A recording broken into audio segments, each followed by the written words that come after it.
पुतली प्रभावती कथा। अगले दिन जब राजा भोज ने सिंहासन पर बैठने का विचार किया तो 10वीं पुतली प्रभावती स्थान से निकलकर उनका रास्ता रोकते हुए बोली, ठहरो राजा भोज, सिंहासन पर बैठने से पहले मेरी एक कथा सुन लो।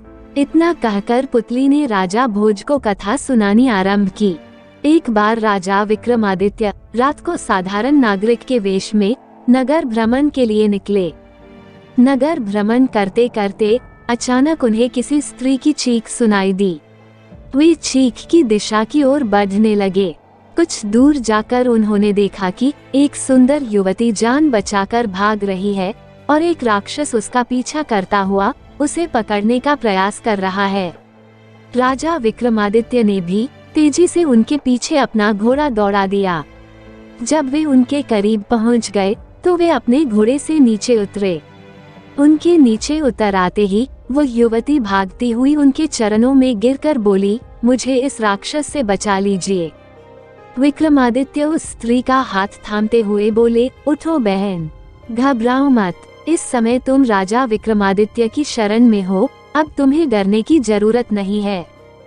तभी राक्षस अट्टहास करता हुआ बोला, तू क्या बचाएगा इसे?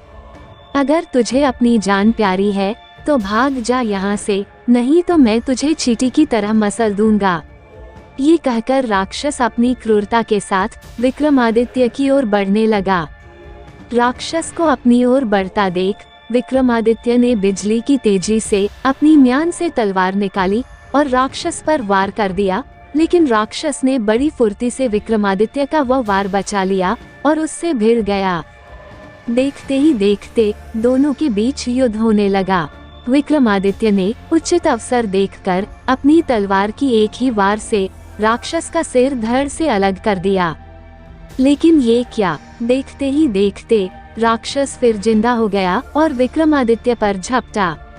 ये देखकर वे भौचक्के रह गए, लेकिन उन्होंने अपना साहस नहीं खोया और राक्षस पर लात घूंसों की बरसात कर दी। विक्रमादित्य को अपने पर भारी पड़ा देख राक्षस वहां से भाग गया। कुछ दूर तक उन्होंने राक्षस का पीछा किया, लेकिन फिर उन्होंने सोचा कि पीठ दिखाने वाले पर प्रहार नहीं करना चाहिए। ये सोचकर वे वापस लौट आए और शरणागत स्त्री के पास जाकर बोले, बहन, अब तुम्हें डरने की कोई जरूरत नहीं है, अब राक्षस भाग चुका है। ये सुनकर स्त्री बोली, राजन, आपने मेरी रक्षा की, इसके लिए मैं आपका धन्यवाद करती हूँ, लेकिन खतरा अभी टला नहीं है। खतरा तो तब टलेगा जब यह मारा जाता।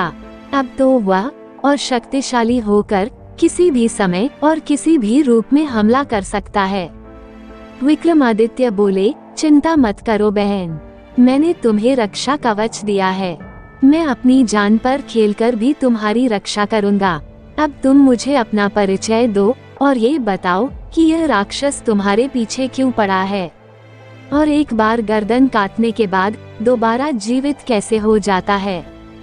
स्त्री बोली, महाराज, मैं सिंगल द्वीप राज्य के एक ब्राह्मण की पुत्री हूँ।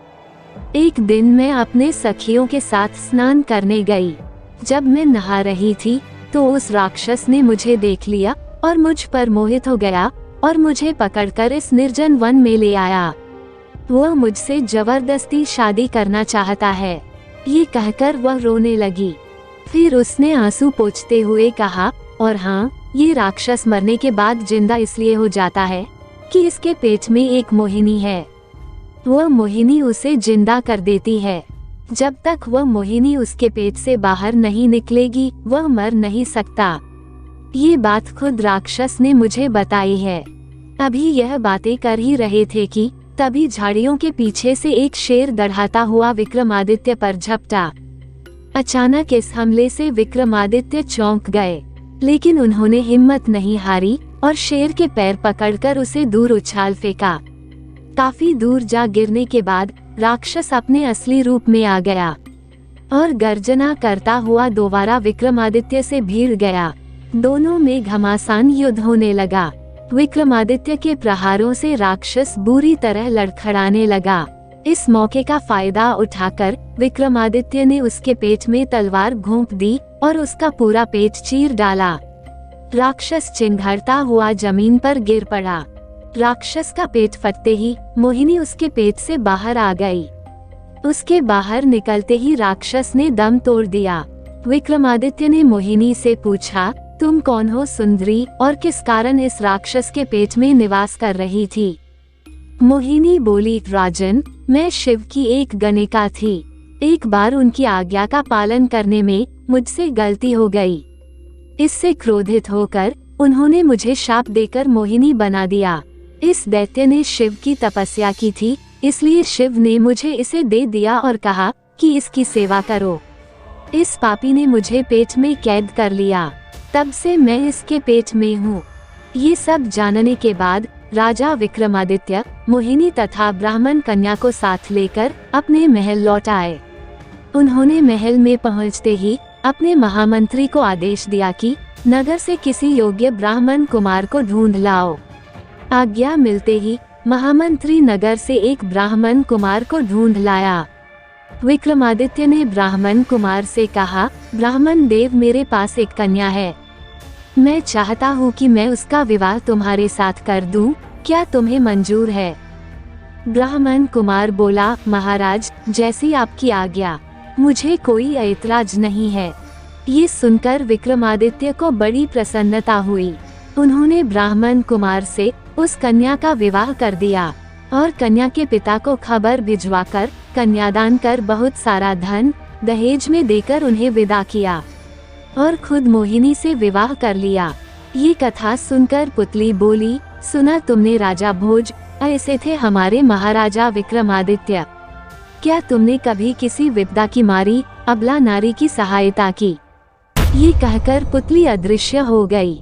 पुतली का प्रश्न सुनकर निराशा से भरकर राजा भोज वापस लौट गए।